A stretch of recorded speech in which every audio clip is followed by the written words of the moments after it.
Hey, everybody. Welcome to another episode of 10 Minute Marvel. I'm your host, Petter, and I have with me co-host. Hey guys, Greg is back for a third time. Yep, third Still week. going. So today we have some news that we're going to be talking about, mainly casting related, though some interesting Marvel Sony talks we can get into a little bit. And then for our main topic, we're going to be talking about Wakanda Forever. Don't worry, no spoilers. We haven't even seen it yet. We're going to go on Friday, but just kind of talking about what we might hope for that film and maybe give some crazy predictions or what would be the wildest thing that we would hope to see. But before we get to all of that, I just want to thank you all for listening. I hope that you're enjoying the podcast. If you are, please consider subscribing, sharing it with your friends, or leaving a rating and review. You can find the podcast over on iTunes, Google Podcasts, Stitcher, and Spotify. To kick off the news, we are going to start by talking about Agatha Coven of Chaos. The casting for that is going on right now. My guess is they probably want to have the show over Halloween, since it is going to be witchy. And we know that it's going to be 9 episodes. At least that's what it's being reported as right now. And one of the more interesting castings was Aubrey Plaza. You might know her from Parks and Rec. That's where I'm mainly familiar with her. Greg, I think you had some potential rumors as to who she might be playing. And Yeah, so I took a little time and just to see if anybody had tossed any theories out there that I would be interested in. First of all, I think 9 episodes is a good amount. I'm happy to hear that because I'm interested in this story, and I'm especially interested in if now that Aubrey is in it. I think she's so perfect for a witch role. oh, yeah.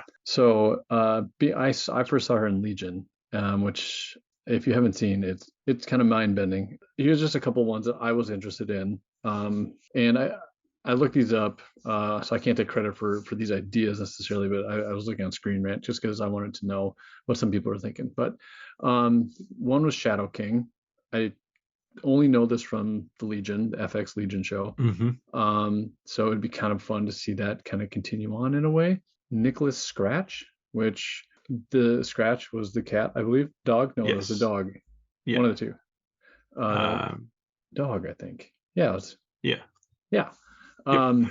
In WandaVision, it's late. We're adjusting to the time change. So I guess that's Agatha's. It's a son. But in WandaVision, he was a dog or maybe cat. We're still on the fence.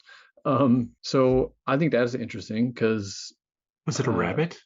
Oh, maybe it's a rabbit. It was the rabbit from the magic close. show. They borrowed it for the magic show. That's right. Not the dog. I was thinking about what happened in the bush. That was the dog that Wanda's kids. Yes. Or that she made for Wanda's kids. You're right. It was a rabbit. I was on point for sure. So I thought that was really cool because I think that'd be kind of fun. If Scratch would maybe be able to have a different presence, maybe in more human form. Another one was Selena Gallio, I think is how you say it.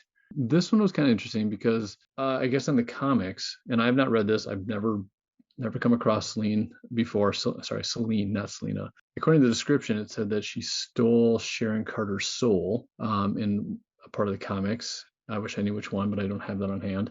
Which I thought would be kind of interesting. Let's see, what else did they say? Maybe she would take Sharon's soul, which makes me kind of wonder. Maybe you could tie that into that character transition that they did in Falcon and the Winter Soldier. Yeah. Right? Because it was weird. It was a weird transition. Nobody saw it really coming. Yeah. We either need Skrull or Soul stolen. Yeah, exactly. So that was cool. I kind of like that idea. Chthon was another one. But another one was Morgan Le Fay. Ooh, yeah. And I don't know much about her either. Obviously, she's got magic powers. So Arthurian legend. Morgan Le Fay is a sorceress, wizard, Merlin's apprentice at times, stuff like that. So outside of Marvel Comics, be an interesting character to bring in, which they have in the comics as well, is tying in that Arthurian legend. Hmm. See, I didn't know that. I didn't read anything about that Arthurian legend before, so that's cool. I get supposedly it was something with Doctor Doom though, like she was a former Yep. lover, right, of Doctor Doom, had one of his kids. I think that's one of the things in the comics too. Yeah. Again, call me out if I'm wrong, because I very well might be, but those are the ones that kind of struck me as the most interesting for her. So I'm excited to see her. Yeah. And as you can tell, none of these characters are really good characters. From kind of the rumor mill is that she is going to be playing the bad guy for the series. So then a little bit more casting for Wonderman. It is official that Yahya Abdul Mateen II is going to be playing Wonderman, and also on that cast is Bob Odenkirk. Don't know what role he's going to be playing in that, but he's a very recognizable TV face. So it's fun to see someone like him added to the cast. And I feel like he plays kind of that sleazy, I don't know, I could see sleazy Hollywood really easily, which makes sense for a potential stuntman superhero with Wonder Man. Yeah, I didn't know about Bob Odenkirk. We're talking like Better Call Saul? No. Yep. Yeah, right. Okay, I'm Yeah. on the. One last piece of casting news would be that William Harper, who plays Chidi on The Good Place, he is in Ant-Man and the Wasp: Quantumania in an unknown role at this point in time. And it's fairly rare to have like a casting announcement of, oh yeah, this person is also in the film happen this late without being like, and they're playing so and so. Because if you're announcing them, that means they're playing some more significant role. Yeah, I had a tough time with this one. I was trying to think who, what role he would be. I like with Aubrey Plaza. I just had to check to see what some of the people are thinking, and there's lots of talk of Reed Richards himself, Yep. right? And I'm like, okay, I can see that. And others are saying he was like going to be somebody down in that quantum realm, like they call it a rebel leader. Which I was like, okay, but that seems like kind of a waste of his talents. And then there was a couple other characters that they had kind of tossed out there too. Tell me which one you like the best. Okay, so we got Goliath. Tom Foster, I guess, would be the character name, otherwise known as Goliath. Then Nathaniel Richards would be the second one, so like the Mm-hmm. Kang variant there, or Eric O'Grady, which I, again, showing my lack of knowledge here, but that was new to me. But I guess that's Ant-Man's successor. So Okay. what do you like? Um, from Or Reed Richards, you can do that too. So I don't think it's going to be Reed Richards unless they're like, oh, it's another variant Reed Richards, because I know that they wanted when Matt Shakman was brought in for Fantastic Four, they didn't have any of those characters cast. So I don't think the timeline would work up for that one. Nathaniel Richards is interesting, though I'd love to just see Jonathan Majors play any version of Kang or who could potentially be Kang. Yeah. Goliath, I that would probably be who I would lean towards. But in the quantum realm, like I couldn't like. Yeah, that is an interesting one. The rebel leader probably makes the most sense, but also, like you said, it's a little bit lacking for Mhm. that character or for that actor. One idea that I did have, let me make sure I get the name right, is 3D Man. So 3D Man, All right, now you gotta make me look this guy up. Chuck Chandler. The reason being is that would be a great tie-in to something like Secret Invasion. So 3D Man, I mean, the powers are weird and everything on that, but they have the ability to see through like a scroll that has shifted Hmm. into somebody else. And so maybe it's just somebody who has gotten weird powers from somewhere.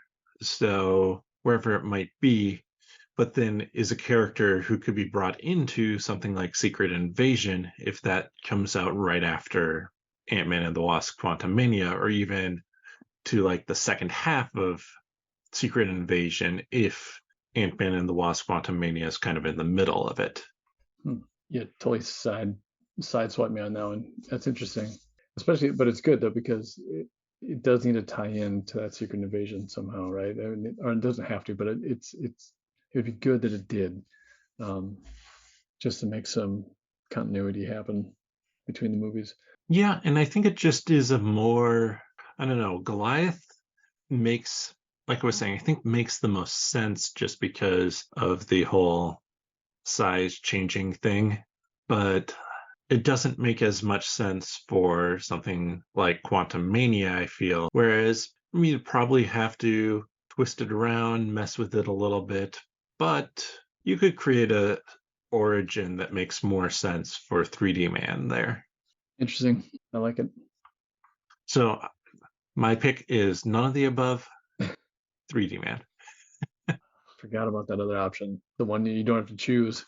I'd be interested. I think Goliath would be kind of cool. I think it would have to happen maybe once they get out of the quantum realm, assuming that they will.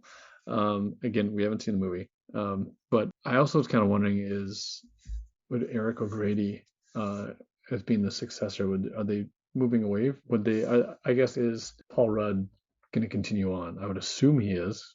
I don't know why he wouldn't, but I would probably rule that one out if I know that if Paul Rudd is going to stick with the role. So So then we're down to a couple pieces of news, and I'm gonna go to probably a little bit more of the okay, it's good to know that it's coming, but Marvel and EA are in development for multiple action adventure Marvel games. I haven't really played any Marvel games. Like I did not play the Avengers game. I mean, I'm trying to think. The last thing I probably played video game wise would be X-Men versus Capcom, something like that.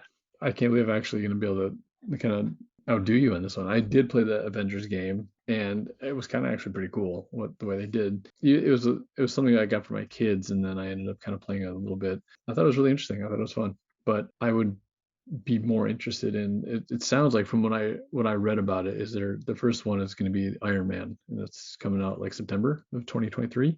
Okay. So, last bit of news before we start in on Black Panther Wakanda Forever. Sony and Marvel, like I was talking about, are in talks to get a Spider-Man 4 and then probably getting Tom Holland back for both King Dynasty and Secret Wars, and even the possibility of Tobey Maguire and Andrew Garfield coming back as well. I would guess for something like Secret Wars, which would be interesting. I think it'd be kind of fun to have them back on the screen together again. They had a really good dynamic as a group in Spider-Man No Way Home, so could be fun. Fingers crossed that at least they work out some way to get Tom Holland back for Secret Wars. Yeah, I'm happy to hear that that's moving forward at least. Something is happening with it. I don't really honestly care if they bring Toby and Andrew back. It doesn't, I don't know. What do you think? Do you think, I don't want them back. I don't think for a fourth Spider-Man. I would rather see them later on, Yeah. like in Secret Wars, probably. I mean, do you want to see them battle against Tom Holland, that Spider-Man, or what do you want out of that? So I'm with you. I don't want to see him back for like a Spider-Man 4. I feel like that would be a little bit, I don't know, too soon dipping into the Yeah, well. it's almost like desperate, like they Yeah. want to replay the how well it went off. Yep. Which I don't think it would work that well a second time. I think it would probably water down whatever story tie-in they want to have going on. Maybe like an end credit scene of incursions or something like that, where you see a couple of the universes colliding or some event happening where it's Tobey Maguire and Andrew Garfield, Spider-Man looking at each other with like a panicked look on their faces of like, all right, what do we have to do now? Both our Right. universes are going to explode. Yeah. That's I like that. That'd be kind of fun to see that. And I would just probably leave it at that almost. Like the oh crap look, what are we gonna Hmm. do? And then maybe they come back to it, or it's just left to the imagination. It just, yeah, I don't really need to see them again as fun as it was, and as well as they work together. I think if they do come back, it should be short lived, and I like the incursion idea. Yeah. And then I wouldn't mind seeing them in Secret Wars because that's a very different animal than another Spider-Man film. And it's been a longer period of time because most likely, if this were to happen, this would drop 2024, we'd get the Spider-Man movie, maybe Hmm. 2025. And that's just not that much time between stuff. But if you stretch it out a little bit longer and maybe even introduce another Spider-Man, like Miles Morales, who plays a pretty big part in Secret Wars, the most recent one, with teaming up with Peter Parker. I think that could be cool, especially if you were to have maybe do that twist on it of you have four Spider-Man or Spider-Man now. You could even bring in a Ghost Spider from a different universe or something like that. Create this group of Spider-Men who are going and kind of figuring out what's at the core, what's powering this Secret Wars battle world type situation, if that's the way they're going to go for Secret Wars. Yeah, they got to bring Miles Morales in, and it needs. I think it doesn't have to be soon, but I really want that to happen. Just because I think that character, not only, I mean, obviously for Secret Wars, but I just want to see Miles Morales in the MCU. So, Black Panther Wakanda Forever.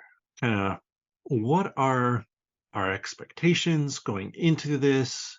How is it going to tie into everything, or how is it going to tie all of phase four together? Because I think that's been one of the complaints fairly often about phase four is that everything seems fairly disjointed. This is very much the case that was happening up until the Avengers film and then through most of phases one and two.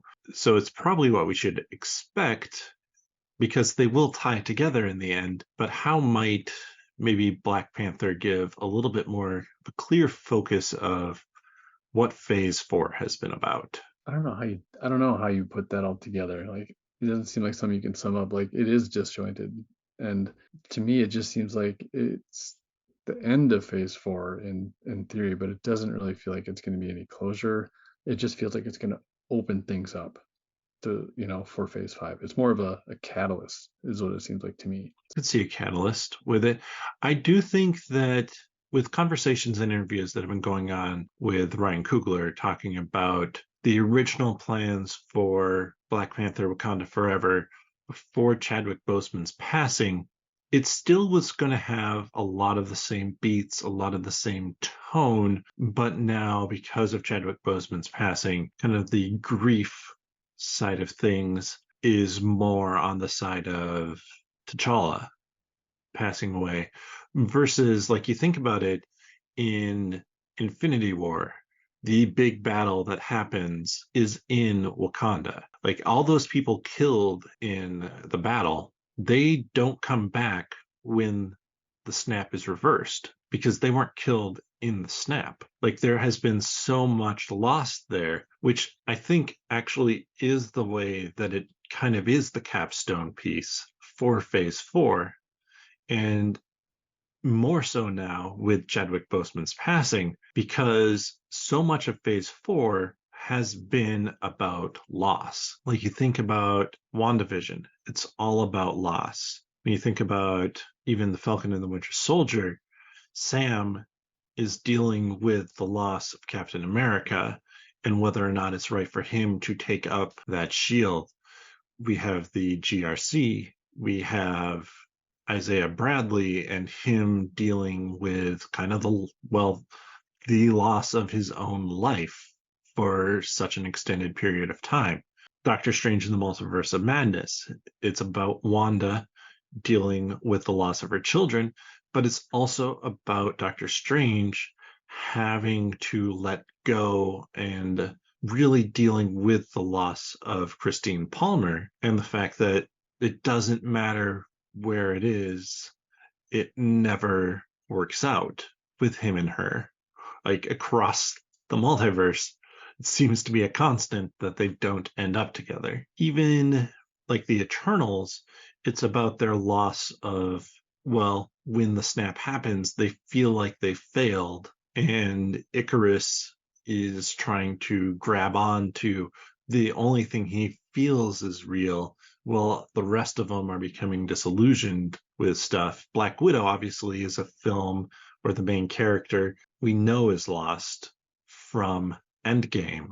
So even Shang-Chi, and I probably can go on more with him, but like Shang-Chi, Wenwu sets everything off because he hasn't been able to properly deal with the loss of his wife. It's just kind of a consistent theme, even if it's not the main focus. It feels like throughout phase four, it's kind of dealing with the loss and dealing with what a world is like without half the people and then half the people coming back and just the toll that it has taken on the individuals. Yeah, there is, and they do talk a lot about afterlives, right? Everything, Yeah. which even Moon Knight, it's loss of oneself, I guess. And they do visit the afterlife in that. Obviously, like in Black Panther, they have their own afterlife, and so you see that kind of theme even in Thor: Love and Thunder.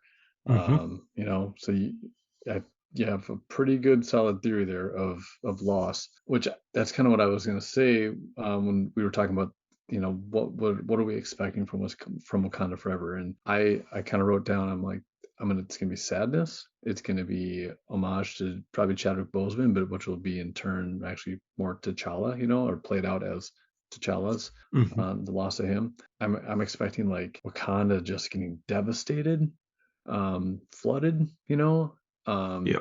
and so the loss of their city and what they've built. I'm also kind of expecting the movie to just give me this. I kind of want it to just constantly be pulling on the heartstrings, right? And just I almost want to feel a very heavy feeling of different emotions during the movie, and I want it to be visually as stunning as it seems to look in the trailers. So that's kind of what I'm expecting, and the theme of loss of things is a really perfect way to describe what Phase 4 has been. I think the idea with Black Panther Wakanda Forever too is you can spend that time with the loss.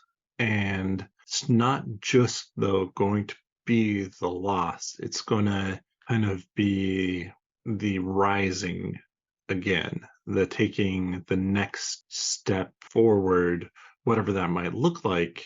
I mean, I fully expect that by the end, Shuri will have taken up the mantle of the Black Panther. She's my guess for it, anyways. There might be a couple characters who do that throughout the whole thing. I think in some ways more so than some of the other films that we've had. And again, why Black Panther Wakanda Forever is kind of capping phase four. I think it's going to be the chance for them to kind of do that propulsion into phase five of we have grieved and now we rise again. Yeah, like a rebirth. The one thing I'm really expecting out of this is like an end credit scene that my jaw is gonna drop on. Just something that's gonna blow my mind. And I probably am setting myself up for disappointment maybe a little bit, but that's kind of what I'm hoping for. Like whatever end credit scene that they haven't shown yet, that it's gonna be pretty awesome. Since you have built up the expectations for the end credit scene, what do you want that to be? Mm. Do you have like your dream scenario? I know for a while mine was Doctor Doom. I don't think we're going to get that anymore, but I still wish. You know, I honestly don't have one. I don't know what it would be at this point. Sadly, I don't. I don't know what I'd want it to be. I think I just want to be kind of blown away by whatever they choose to put up there, if they decide to put something second end credit scene or not. But I'm gonna say, I'm just gonna throw this out there, and I don't really have anything really any basis to saying that it fits even in what's going on. I want a major character to become a scroll. Ooh, Just they just drop like I don't know. Koei. Oh, that'd be kind of ooh, that would catch me off guard for sure. Yeah, Koei or Nakia. Yeah. Oh, Angela Bassett's character? I don't know. That just anybody that I just want to be like, what? So and then I'm gonna go back and I'm gonna look at, rewatch whatever movie or show they're in and try and see if I can pinpoint what point I think that they were, imposed like that. I Hmm. don't know. What about you? This is another crazy thing that has to do with the whole Secret Wars storyline. The first incursion to 616 Earth is seen by T'Challa in Wakanda, where he sees another Earth appear in the sky. Hmm. Obviously, we don't have T'Challa to do that anymore, but Okoye, Nakia, Shuri, Queen Ramonda, M'Baku, any of them in Wakanda, and then all of a sudden have another Earth appear in the sky in the end credit scene, that would be amazing too. Yep.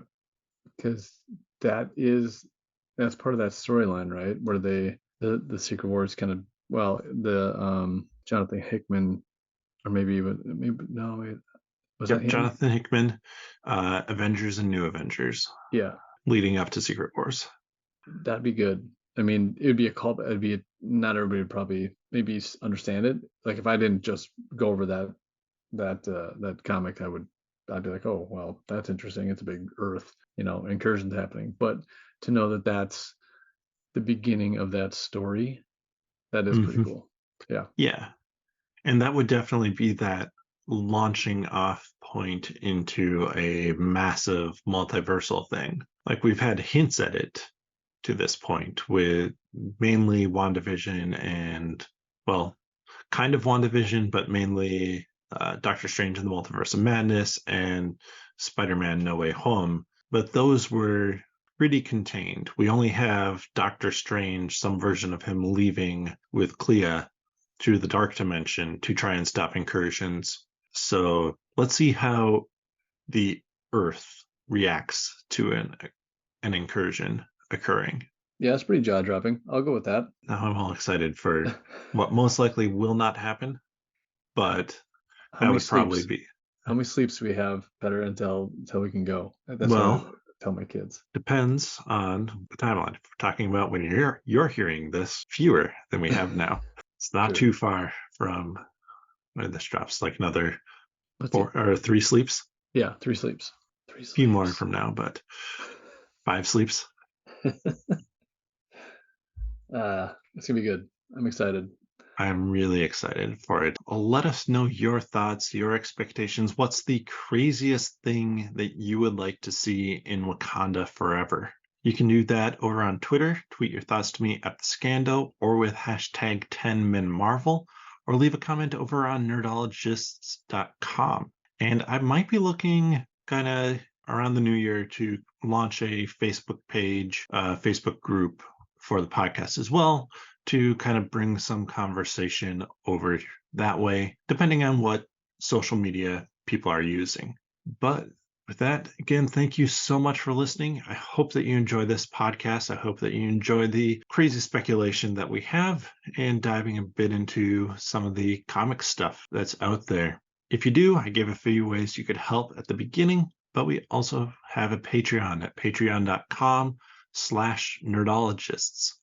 The funds there go to help improve the quality of this podcast, as well as the Malts and Meeples YouTube channel and nerdologist.com website. But with that, I'll see you next time. 3 sleeps.